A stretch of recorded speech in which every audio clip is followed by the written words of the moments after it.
Snow fell thick across the ruined city, erasing streets and corpses alike. Through the static of an intercepted enemy frequency, a transmission cut through the white noise. 50 million for the head of the female sniper. She heard it. No anger, no immediate reaction. Just the methodical clearing of frost from her scope lens, the measured adjustment of her breathing, and 3 coordinates marked on a frozen map with steady fingers. In that endless winter night, no one knew that the bounty announcement had just become a death sentence for 3 enemy generals. The northeastern front had become a graveyard of frozen steel and forgotten objectives. This is Echo 6. For 17 days, temperatures hadn't risen above -15 Celsius.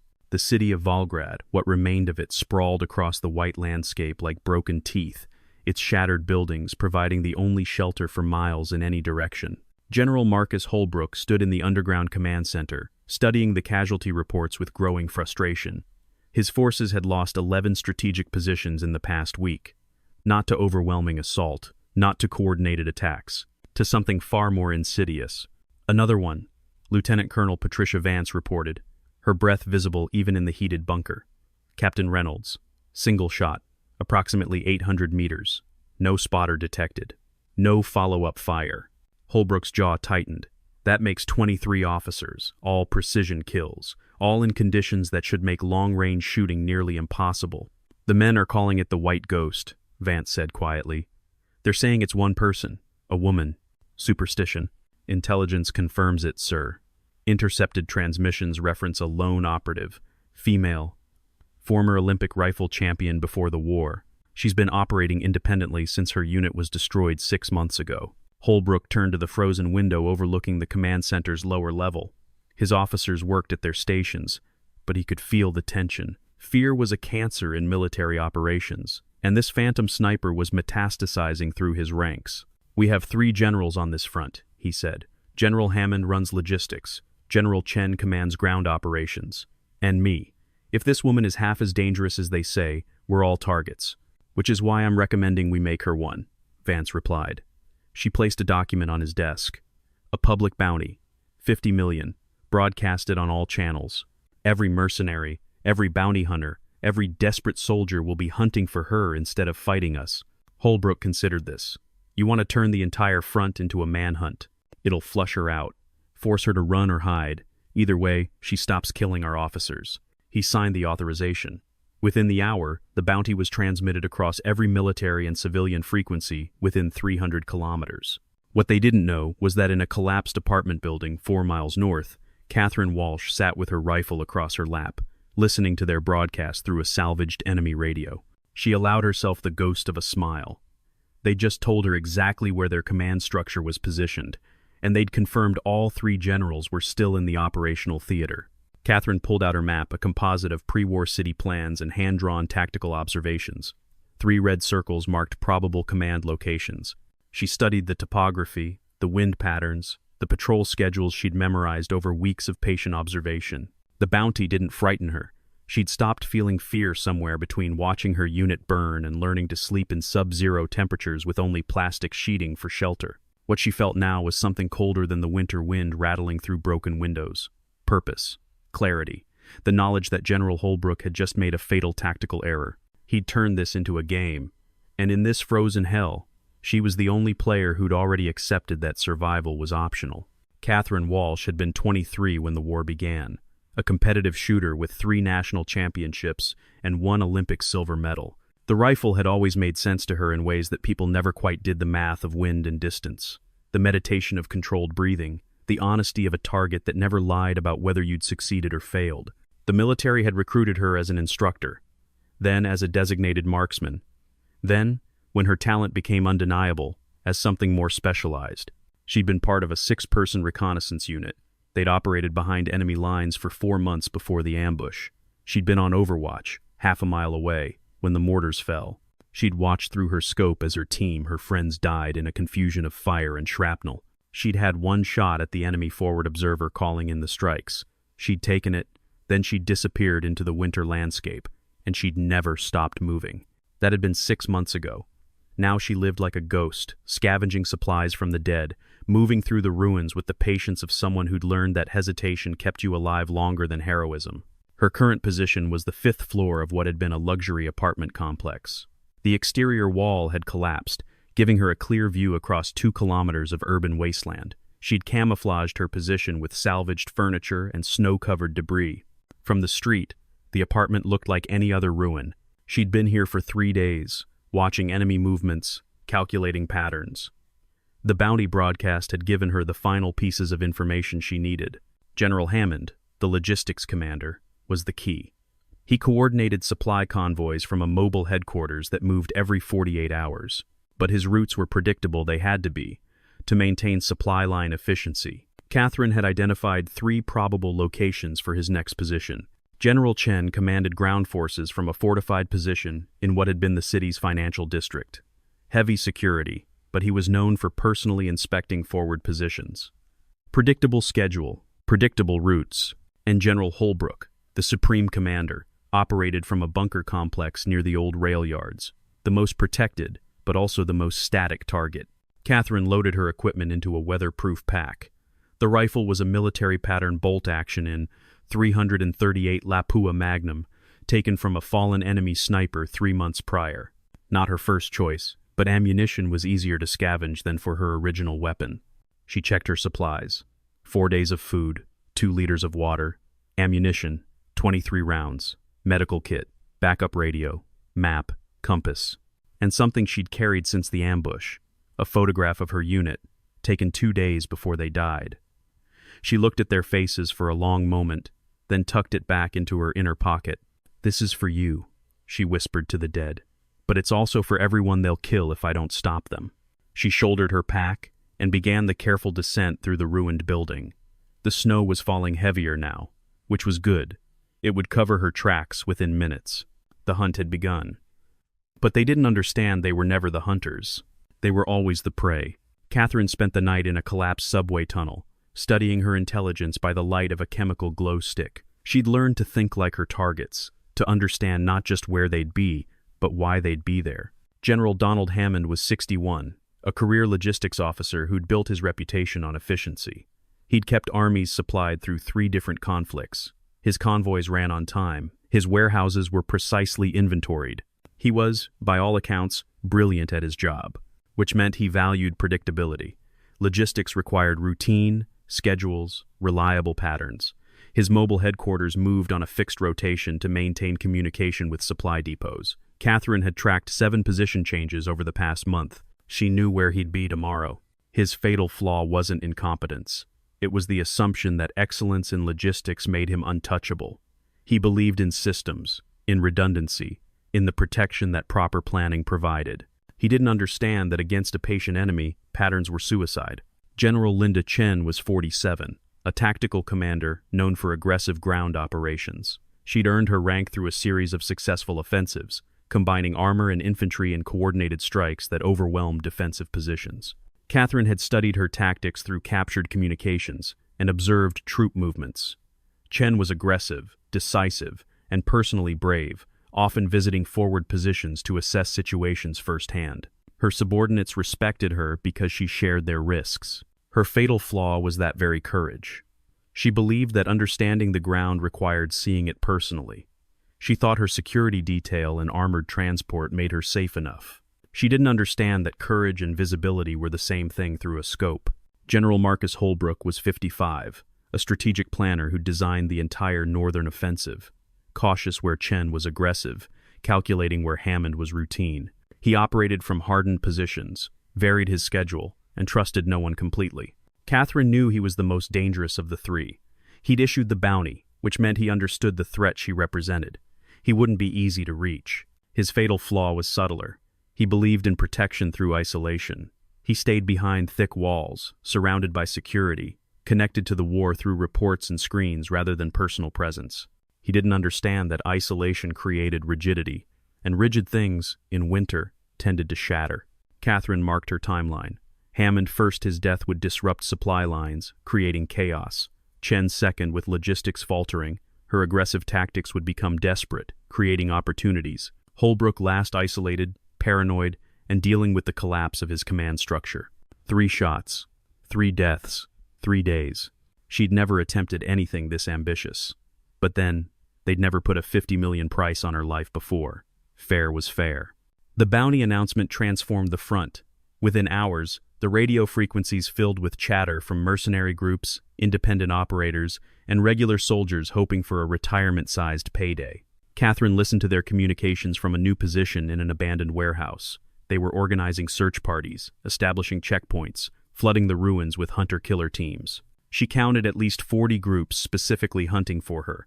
Add regular patrols, and there were over 300 hostile personnel between her and her targets. Perfect. Every soldier searching for her was a soldier not defending the generals.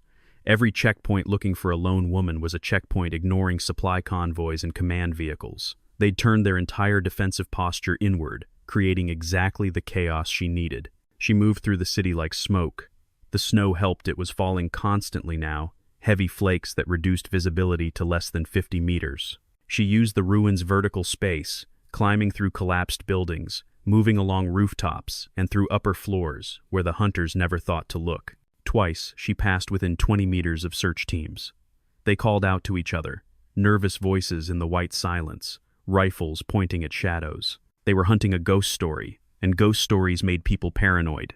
On the second night, she heard a gunfight erupt 3 blocks south. A patrol had spotted movement and opened fire. Another patrol, responding to the noise, had fired on the first patrol, thinking they'd found her. The friendly fire incident killed 2 soldiers and wounded 4 more. Catherine didn't feel satisfaction, exactly. Just the cold calculation that every soldier killing each other was one less she'd have to avoid. But not everyone hunting her was incompetent. On the morning of the 3rd day, she nearly ran into a professional tracker team, 3 men moving with the practiced silence of veterans, reading signs in the snow with careful expertise. She went completely still, pressed against a wall in a shadowed corridor. They passed within 3 meters. The lead tracker paused, studying the ground where she'd walked 10 minutes before. The snow had nearly filled her footprints, but not quite. "Here," he said quietly. "Recent. Lightweight. Moving north." Catherine had the rifle. 1 shot would kill him. But 3 men meant 3 shots, and the noise would bring dozens more. She waited, controlling her breathing, letting the cold seep into her bones without shivering. The tracker stared at the footprints for a long moment. Then the snow gusted, erasing them completely. "Lost it," he said finally. They moved on. Catherine waited 5 minutes after they'd gone, then took a different route. They were good, which meant Hammond's security would be good too. But good had never been enough to stop a bullet from a kilometer away. The supply convoy moved through the blizzard like a chain of metal beetles, headlights cutting cones of white through the driving snow. 12 trucks, 4 armored vehicles, and in the center of the formation, a mobile command unit that looked like any other supply truck, but had communications equipment worth more than the entire convoy. General Hammond sat inside, reviewing inventory reports on a laptop while his aide briefed him on the schedule. The heater was running, coffee was hot, and everything was proceeding according to plan. Catherine had been in position for 6 hours. She'd chosen a partially collapsed office tower, 830 meters from Hammond's projected route. The tower had been an insurance company headquarters before the war. Now it was just another pile of concrete and rebar, anonymous among 1,000 other ruins. She'd climbed to the 12th floor high enough for line of sight, low enough that the wind wasn't impossible. The exterior wall had fallen away, leaving her an unobstructed view across the urban wasteland. She'd built a hide using office furniture and insulation torn from the walls, creating a shadowed pocket invisible from the street. The temperature was -18. Her breath didn't mist because she was breathing through a cloth filter, warming each exhale before it could freeze and give away her position. Her hands, in chemical-heated gloves, maintained just enough dexterity to work the rifle. Through her scope, she watched the convoy approach. She'd calculated the route based on Hammond's previous movements and supply depot locations. He was exactly where she'd predicted he'd be. The mobile command unit had armored sides and bullet-resistant glass. Standard military protection, rated to stop rifle fire from conventional distances. But the 338 Lapua wasn't conventional, and 800 meters wasn't the distance the armor was designed for. Catherine had done the mathematics. The round would drop approximately 12 meters over that distance. Wind was gusting from the northwest at 15 kilometers per hour, pushing the bullet approximately 40 centimeters right. The falling snow would slow the round fractionally, requiring compensation, and the armored glass would degrade the bullet's energy. But at this range, with this caliber, it would penetrate. Probably. She'd know in approximately 3 seconds after she pulled the trigger. Hammond's vehicle slowed for a turn. In that moment, through the scope's magnification, Catherine could see him clearly, a man in his 60s, gray hair, tired eyes, studying a screen with the concentration of someone who believed paperwork could win wars. He had family, probably grandchildren, a life beyond this frozen hell. She exhaled slowly, pushed those thoughts down into the cold place where feelings didn't interfere with necessity. This was war. He was an enemy commander. His logistics kept armies supplied. His death would save lives on her side. The crosshair settled on his center mass, visible through the window. She accounted for elevation, windage, the vehicle's speed. Her finger touched the trigger with the gentleness of a prayer. The rifle fired. The recoil was immediate and familiar. Through the scope, she watched the single frame of impact, the window fracturing, the round punching through, Hammond jerking backward, as hydrostatic shock destroyed his cardiovascular system. His aide screamed, diving for cover. The vehicle swerved, crashing into a truck ahead of it. The convoy disintegrated into chaos, vehicles stopping, soldiers piling out, weapons pointing at empty streets. They didn't know where the shot came from. At that distance, in that weather, the sound was lost in wind and confusion. Catherine was already moving, disassembling the hide, packing the rifle. She'd be 3 blocks away before they organized a search pattern. One down. Behind her, in the freezing street, General Hammond's body was going cold in a vehicle that had been designed to keep him safe. His last thought had been about a supply requisition form. The bounty on Catherine's head doubled within the hour. 50 million became 100 million.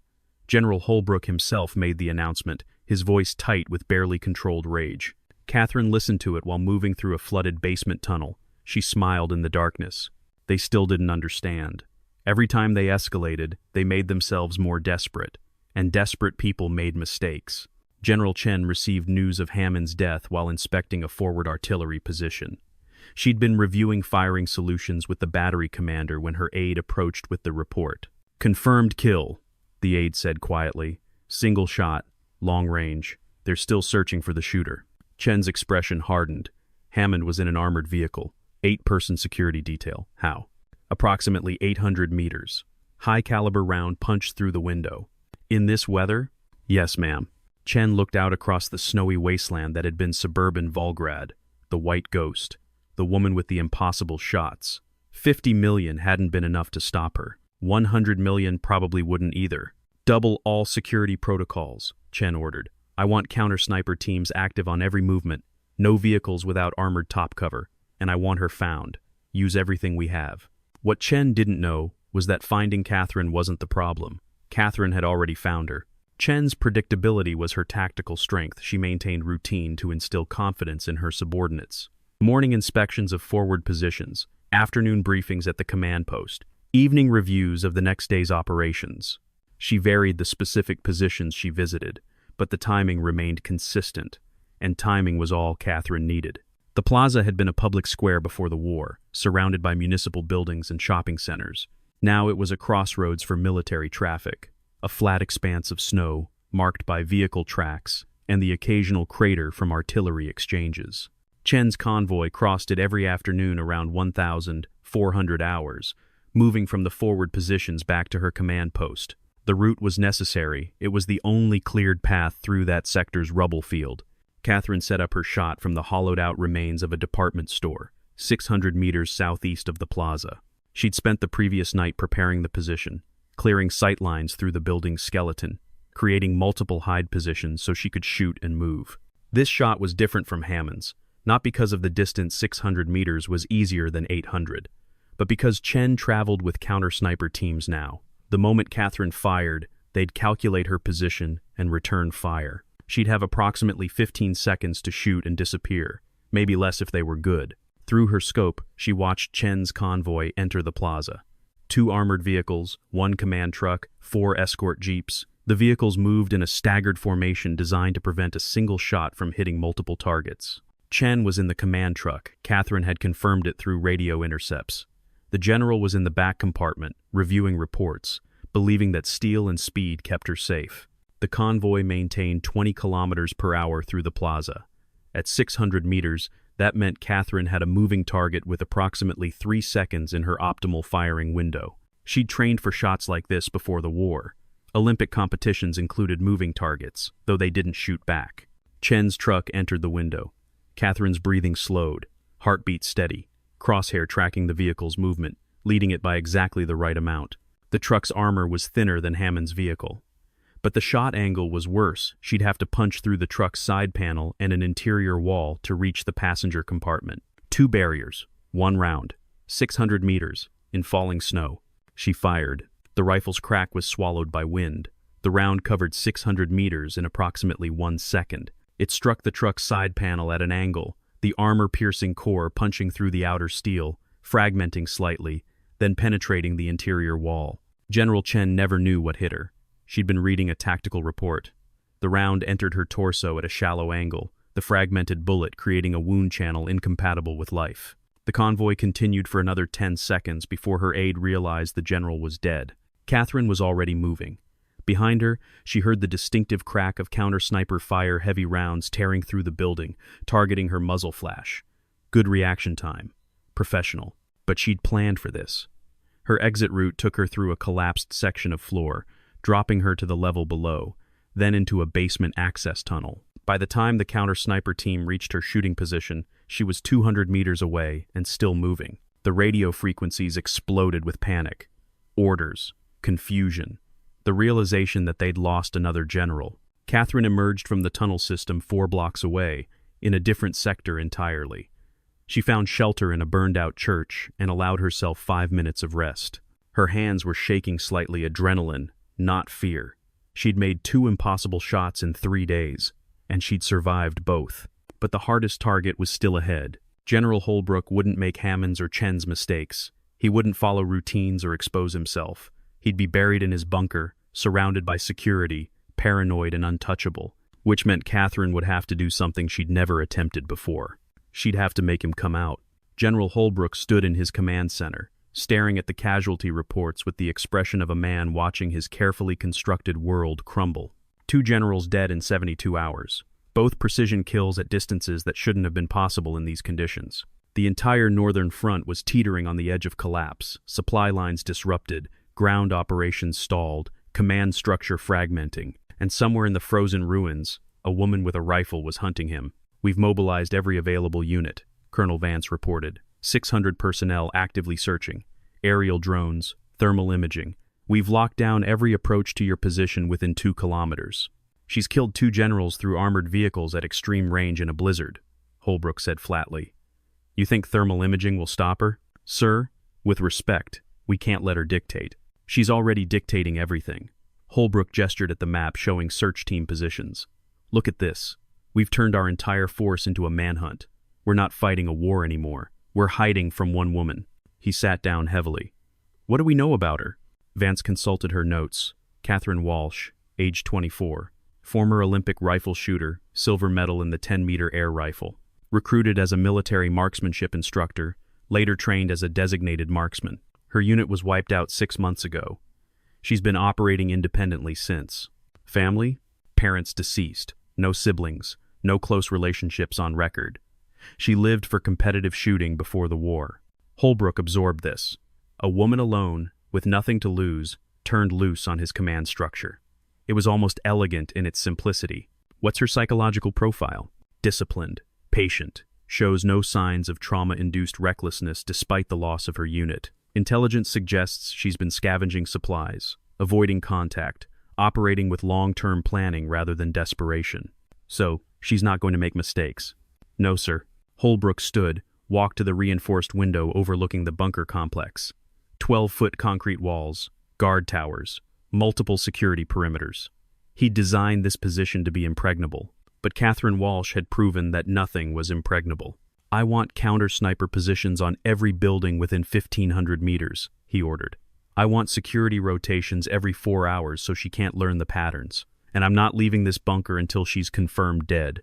Sir, intelligence suggests she may be planning to." The lights went out. Emergency lighting kicked in after 3 seconds, bathing the command center in red.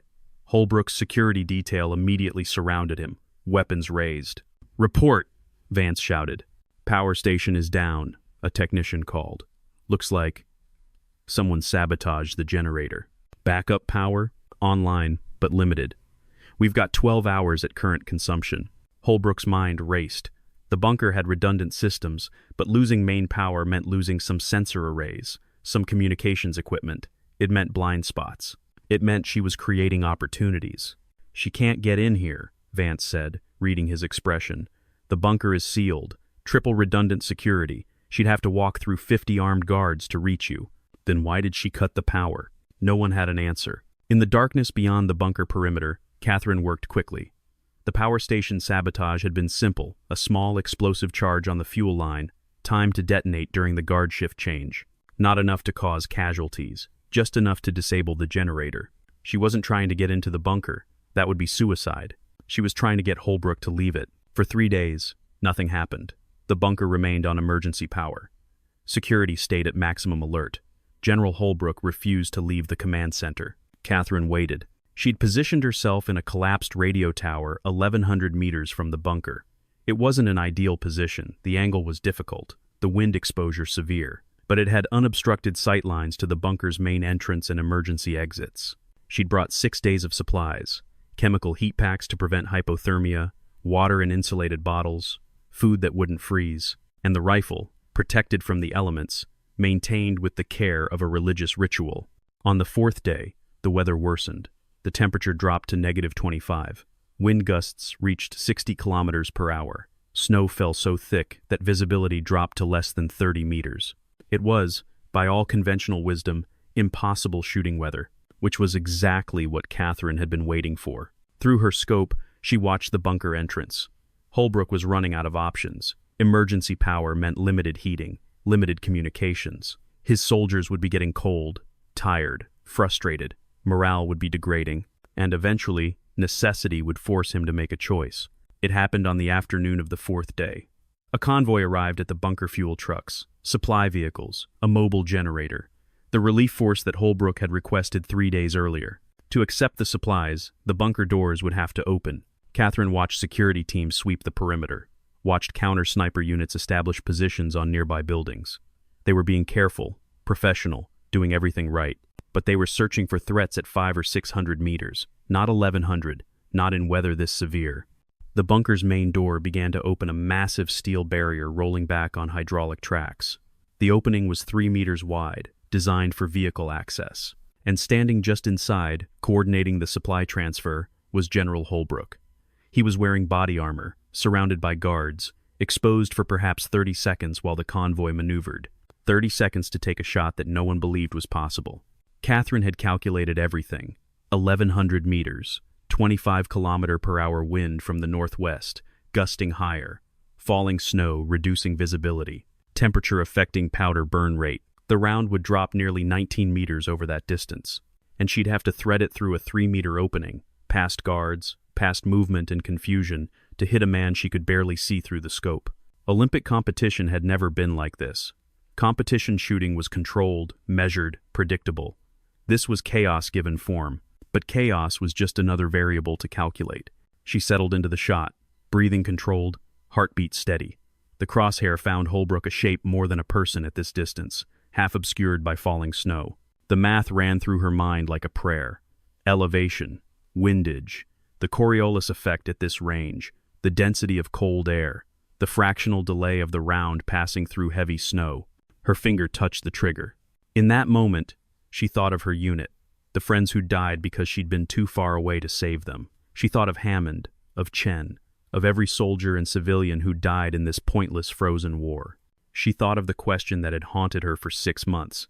What was the purpose of surviving if you didn't make your survival mean something? The rifle fired.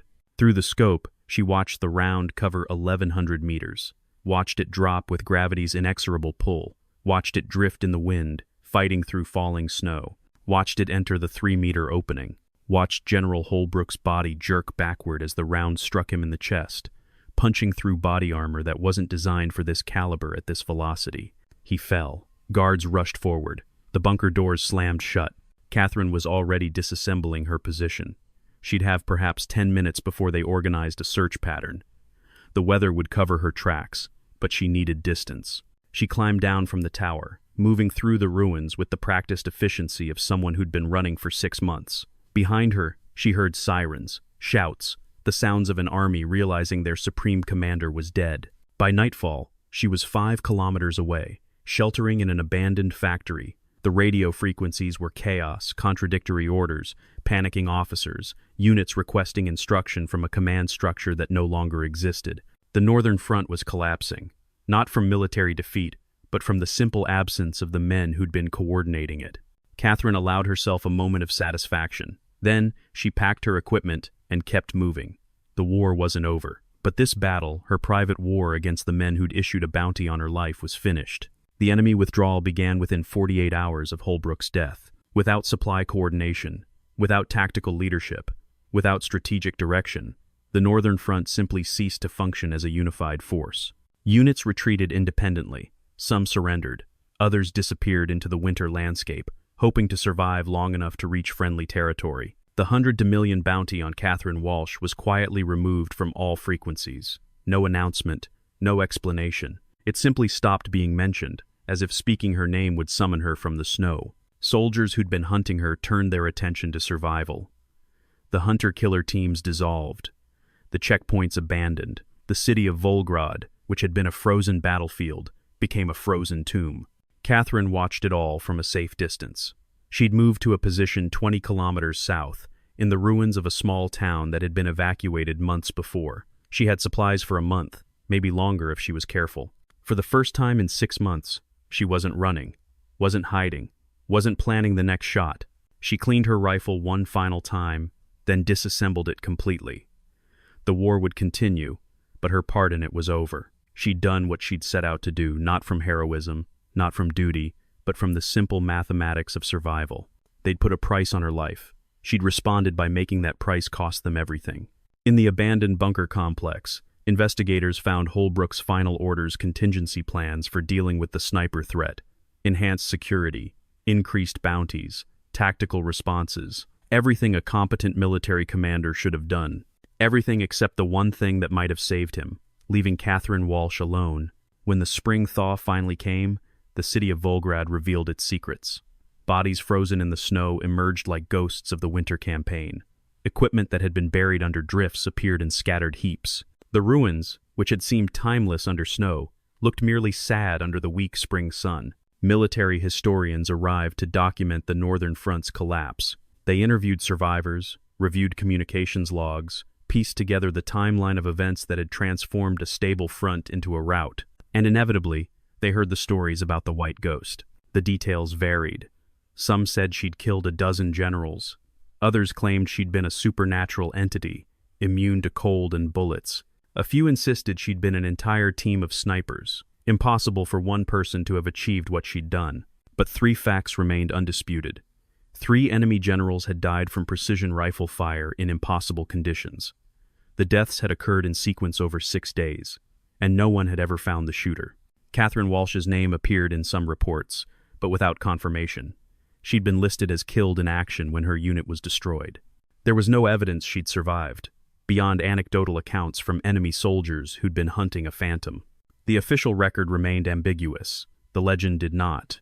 In the bars where soldiers drank, in the quiet conversations between veterans, the story spread. A woman alone in the frozen north, hunted by armies, who'd responded to a bounty by killing the men who'd issued it. No photographs existed, no confirmed sightings after the winter campaign, no grave, no memorial, no definitive proof she'd even survived beyond those 6 days. Just 3 generals' graves in an enemy cemetery, and the memory of a winter when someone had proven that in modern warfare, one skilled person with patience and purpose could still change the course of history. Catherine Walsh crossed the border into neutral territory on a mild evening in late April. She carried a civilian backpack, wore worn hiking clothes, and moved with the unremarkable gait of any other refugee seeking safety. The border guards checked her papers, forged, but good quality, and waved her through without interest. She was one of thousands fleeing the war. Nothing special, nothing memorable. She found work at a rifle range 300 kilometers from the nearest front line. The owner needed an instructor for civilian shooting classes. Catherine's credentials were impressive. Olympic silver medalist, competitive shooting background. The gaps in her employment history raised no questions. War did that to everyone. Her students were hobbyists, mostly. people who enjoyed the precision of target shooting as a meditation, a way to disconnect from the chaos of the world. She taught them about breathing, about trigger control, about the mathematics of ballistics. She never mentioned the war, never discussed military service.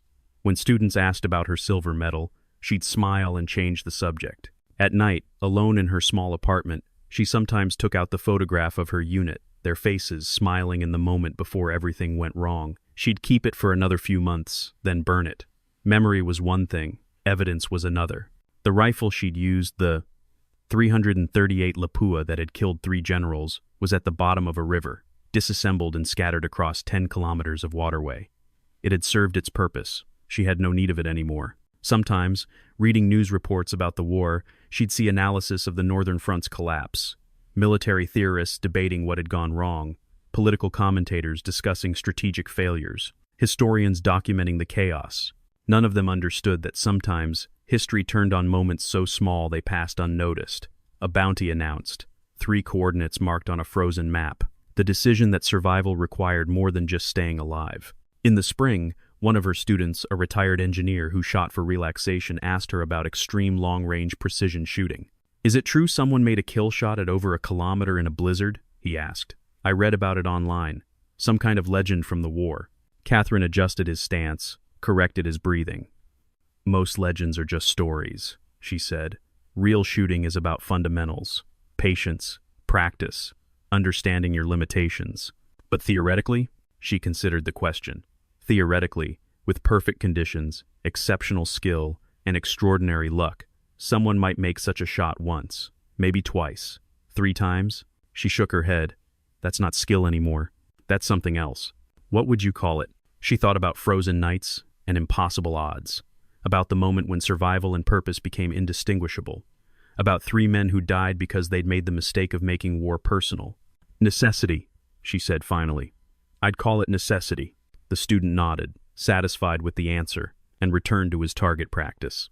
Catherine watched him shoot, noting his improving technique. He'd be decent someday, if he kept practicing. Not great, but decent enough for competitions, for the satisfaction of hitting targets that didn't shoot back. She found herself hoping he'd never need to be better than that.